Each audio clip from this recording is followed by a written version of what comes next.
Rướng bạch sản cô vót copy version chạy đầy xiêm nhom sông vậy mà đong bị bộ tập bộ trong việc phân bật đật phân cả lại nè bị muốn dướng thlop hiện có đông có đắng ở tam bản đại sinh cúng đại gia tại khơi đôi chi bạch sản cô vót mèn còn bản tay hiện ngọc chặt từ vấn đại gia tại khơi ta ó ọt đôi chứ đại gia tại đôi chỉ xuân cẩm san đôi chỉ cả lại kia đào lên miền đào chơi rụp chùm lại nhẹ nhàng chẳng từ tam bật mẹ nó là bong ôn từ mưa mẹp nâng lang vinh cái lạnh vót phu màn pha nó cứ cái lạnh để viết chùm lon như nhảy nó cứ chỉ mà play xèn tề có bàn tay plong bát bát sạn cô vót cứ copy chùm lon đôi đa mỏng mới tam rụp hiệp nâng ban bong ồn hay nhóm miên pho tang môi chùm nuốn tiết ấy vậy thà pho tang hiện cho bạc cả đại tha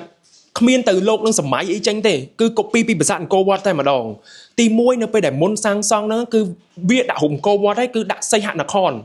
cho nên mới tha copy ប្លង់ស្ថាបត្យកម្មគឺទាំងស្រុងហើយទី2ខ្ញុំលើកមកនិយាយនេះមិនមែនថាបន្តកំហឹងខ្មែរថៃទេដោយសារតែមានបងប្រុសមានពួកខាងហ្នឹងគេចេញវីដេអូបងប្រុសគាត់ផ្ញើមកប្រហែលជាបងបងហ្នឹងបងទៅថាបង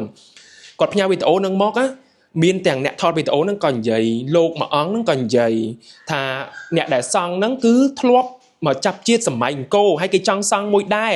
នៅទឹកដីគេឲ្យដូចអញ្ចឹងណាតាមដែលគាត់បកប្រែឲ្យខ្ញុំណាសំខាន់សិតតែចាប់ជាតិពីសម័យព្រះបាទជ័យវរ្ម័នទី7ទាំងដែលអង្គរវត្តសង់សម័យព្រះបាទសូរ្យវរ្ម័នទី2សោះអញ្ចឹងមិនថា copy ហ្នឹងហើយចាប់ជាតិមុនតែមើលឃើញយកមកសង់មានហេតុការអីទៅសម័យទៅដេកយល់សពអីសង់ចេញគឺ copy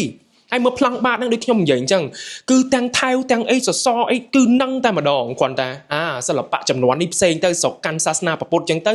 ដូរផ្ដែដូរអីទៅជាបែបពុទ្ធអញ្ចឹងទៅគ្រាន់តែខ្ញុំចង់មកបញ្ជាក់ថា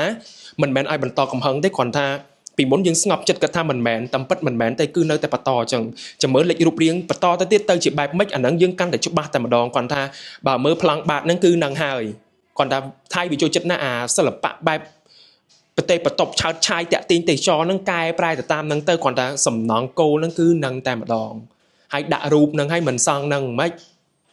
អញ្ចឹងអរគុណបងប្អូនខុសទៅកន្លែងណាសូមអធិស្ឋានផងមិនចង់ឲ្យបន្តកំហឹងទេក៏ប៉ុន្តែឃើញវីដេអូហ្នឹងវាហួសចិត្តដែរយកឈ្មោះបណ្ដៀមព្រះមហាក្សត្រខ្មែរយើងទៅនិយាយអរគុណណាម្ដងទៀត